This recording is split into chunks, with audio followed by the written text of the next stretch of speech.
ईमान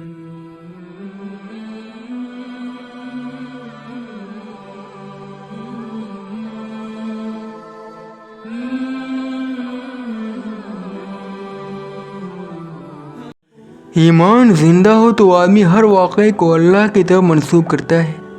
वो किसी चीज़ को सिर्फ उस वक्त समझ पाता है जबकि अल्लाह की निस्बत से उसके बारे में राय कायम कर ले। वो फूल की खुशबू को उस वक्त समझता है जबकि उसमें उसे अल्लाह की महक मिल जाए। वो सूरज को उस वक्त दरियाफ्त करता है जबकि वो उसके अता करने वालों को मालूम कर ले। हर बड़ाई उसे अल्लाह का देन नज़र आती है, हर खूबी उसे अल्लाह का एहसान याद दिलाती है। इसके बरक्स अगर अल्लाह से आदमी का ताल्लुक़ घटकर सिर्फ काल्पनिक अक़ीदे के दर्जे पर आ जाए तो अल्लाह उसके ज़िंदा शऊर के लिए एक अज्ञात चीज़ बन जाएगा। वह दुनिया की नज़र आने वाली चीज़ों पर अल्लाह को क़यास करने लगेगा।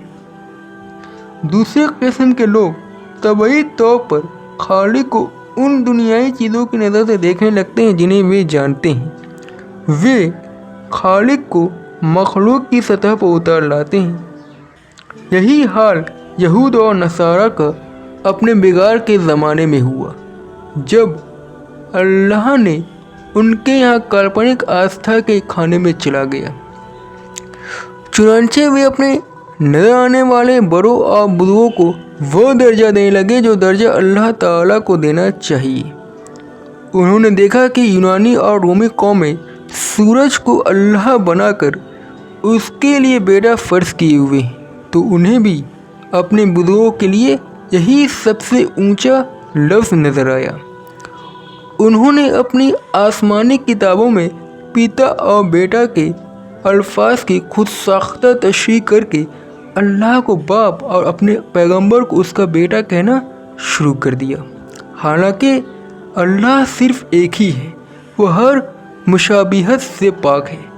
वही तन्हा इसका मुस्तहिक है कि उसे बड़ा बनाया जाए और उसकी इबादत की जाए।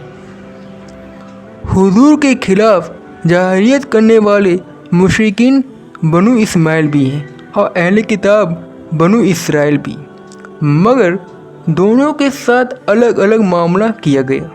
मुशरिकीन के साथ जंग या इस्लाम का उसूल इख्तियार किया गया, मगर अहले किताब के लिए हुक्म हुआ कि अगर वे सियासी इताअत पर राज़ी हो जाएं तो उन्हें छोड़ दो।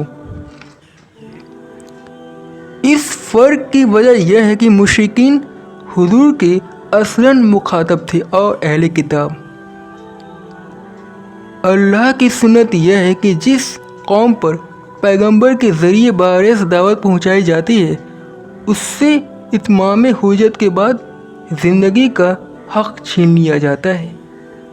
ठीक वैसे ही जैसे किसी रियासत में एक शख्स के बागी साबित होने के बाद उससे ज़िंदगी का हक़ छीन लिया जाता है।